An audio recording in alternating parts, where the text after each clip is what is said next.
Hi guys, welcome to part 3 of our fertility journey. If you've watched part 1 and part 2, thank you for following my journey. It's been an emotional roller coaster.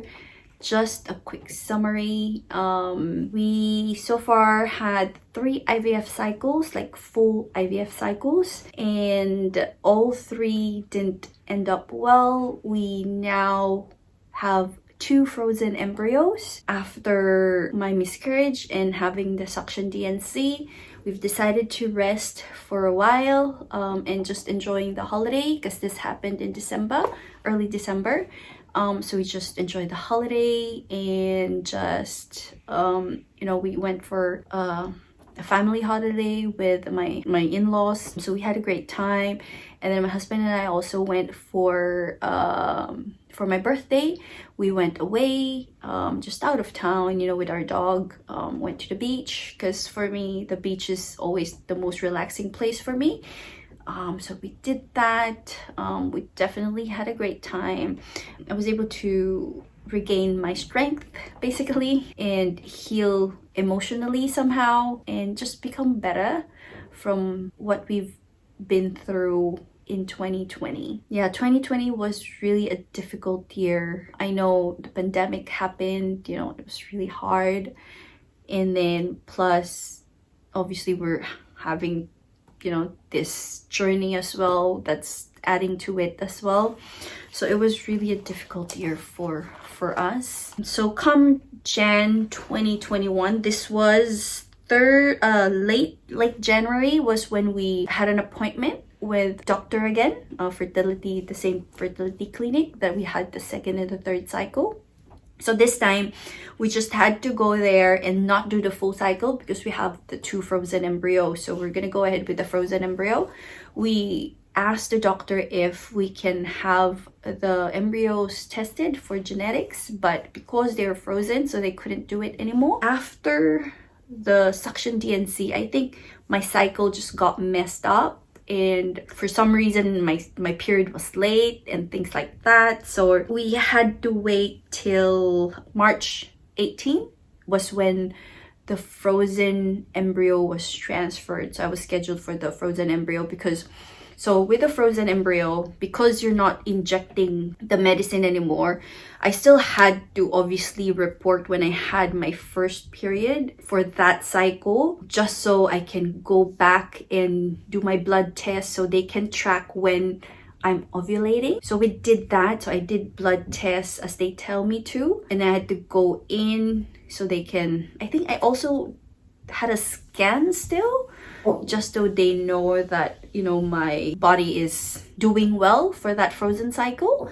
So the frozen transfer was scheduled 18th of March. So I went in. It's just same as the previous 2. I had to go in with a full bladder, and then you're not supposed to wear perfume. That's what they recommend. No perfume or anything with scent.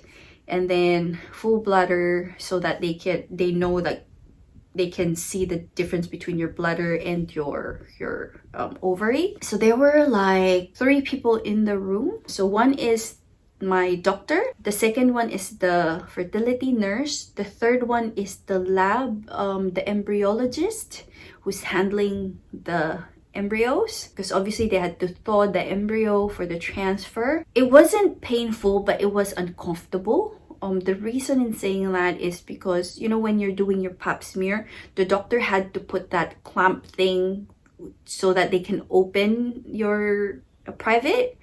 And so that was the uncomfortable part, aside from having a full bladder. So that is the uncomfortable part, but they need to make sure that it's open. They had to clean it a bit, and then the lab tech had to make sure that the embryo is really mine. So check the name and the things like that.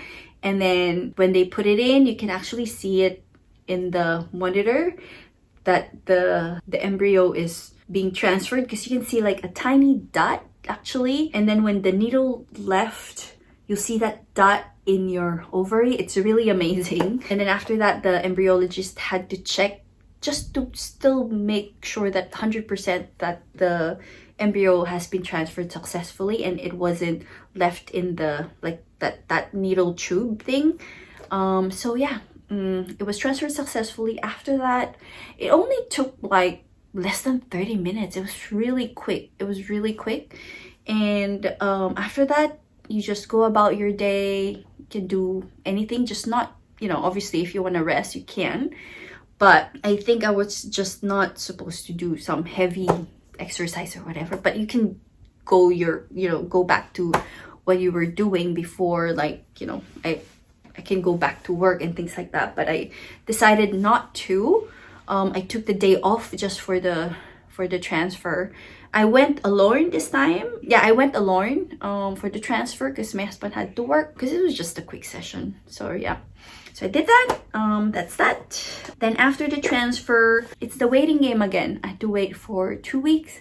The waiting time for blood test, the HCG test, was the most difficult. But because of what happened, again, this time, I wasn't really thinking about it, right? I mean, at the back of my head, I know that, you know, I was hoping that I'll be pregnant. But if I was like very careful the third like fresh cycle, I was even more this time. Like no test at all. I didn't do any home test.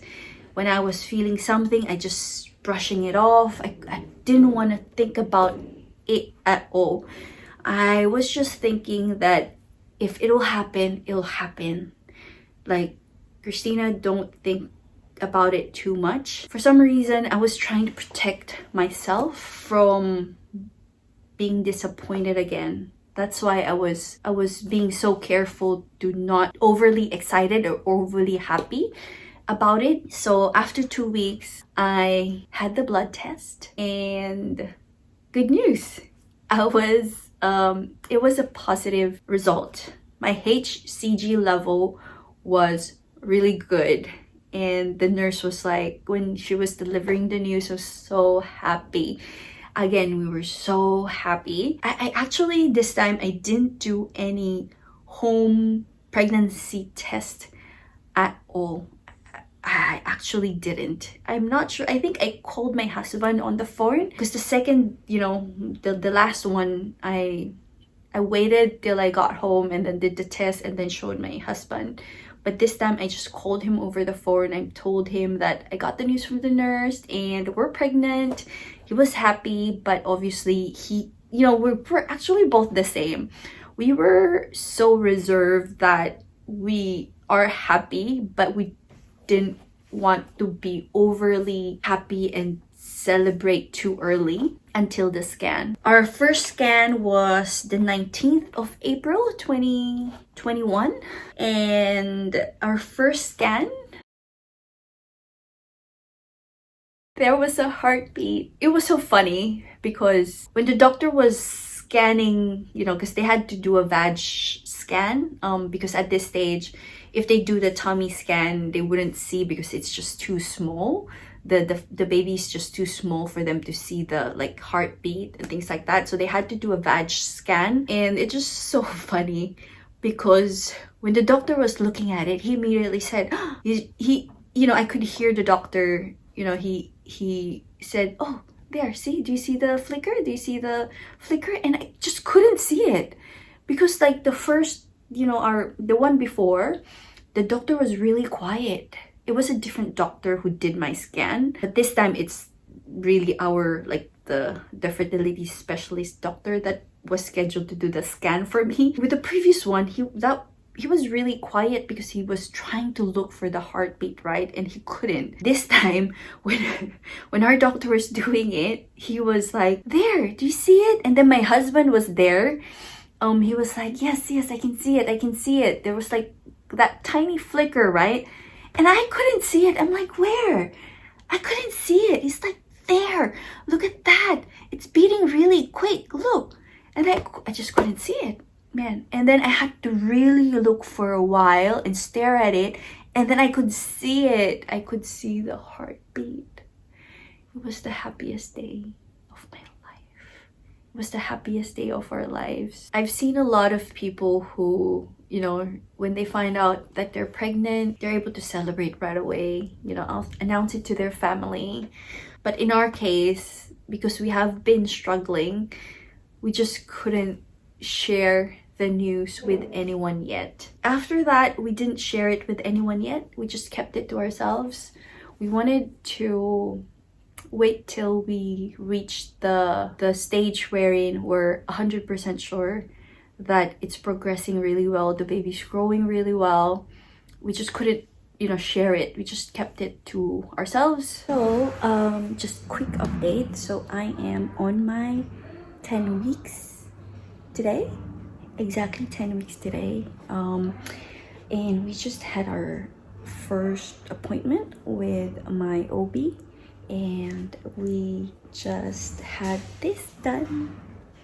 So this is how the baby looks like today. He or she, so we don't know the gender yet, is about 10 weeks and 2 days in size, so growing really well. So there's the head, the feet, and the hand. It's like, yeah, so excited. I still have a lot of tests to be done. Like, we opted for like a genetic test. We don't want to make sure we know if there's anything wrong with the baby, so I'm gonna have that done, because that's usually done, you know, within the 10-week mark. So I'm on my 10 weeks, so next week I can have it done, and then we'll know the result in, I think, 5 to 7 days, I think. So yeah, and then I also opted to know the gender, just so we know our baby's gender. Yeah, just very excited. Earlier the baby's hands were like doing this, so just so happy, just like saying hi to us. Yeah. I still have a lot of appointments. So doctor said during the first trimester is when all the tests will be done. So aside from the genetic testing that we're doing, I also need to do a glucose test. So I need to do that in between 13 weeks, I think. So I'm gonna do that before my next appointment. So my next appointment is gonna be on my 13th week, so 3 weeks from now. And then after that, I have a lot of other appointments, which is, yeah, so it's gonna be very, very busy for me in terms of doctor's appointments. But I don't mind doing that because it's necessary. So yeah, that's all the update for today.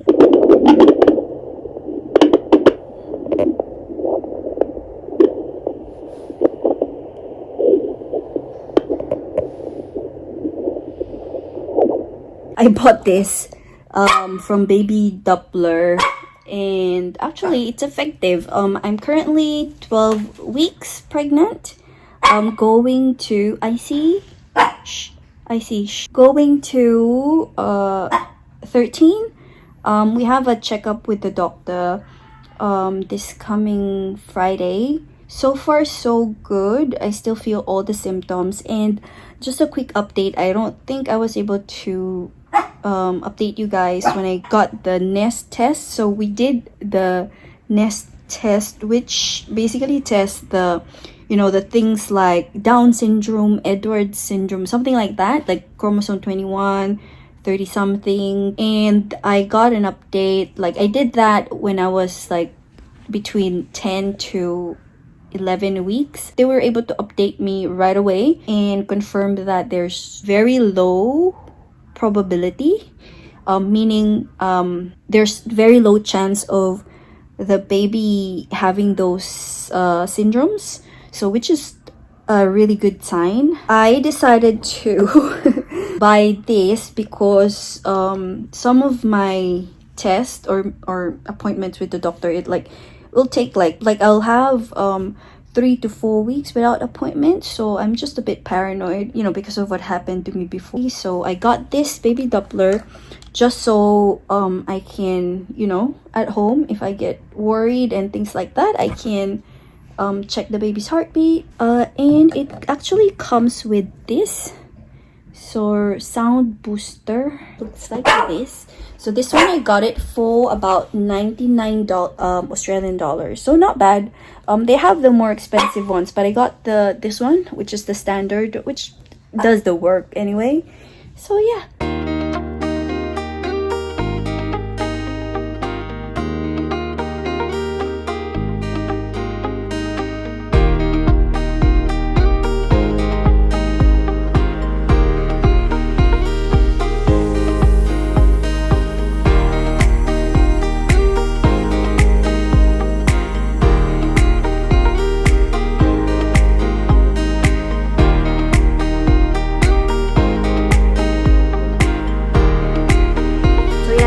That's the end of our IVF journey basically. As of today, I am currently 28 weeks pregnant. So that is 7 months. Just quickly show you guys a clip here of how my tummy looks like now. Both my husband and I are over the moon with this gift. I feel like it's a miracle. We're just so happy. I'm just enjoying every moment of it basically. And the reason why I'm sharing this video is because I know there's so many out there, so many women or couples out there that are going through the same. Infertility is really difficult.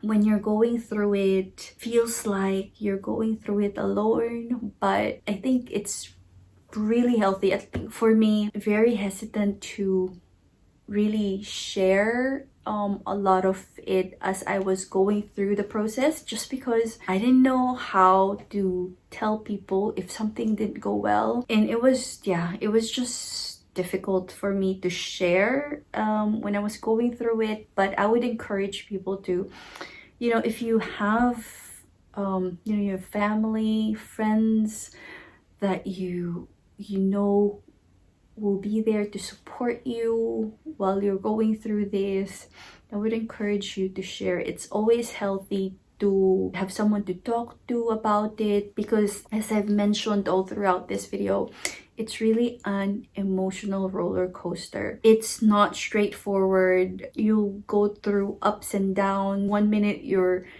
very hopeful, you're very happy, you're very positive, but then something will just drop on you and then you'll be sad, depressed. It's just really hard to cope up sometimes.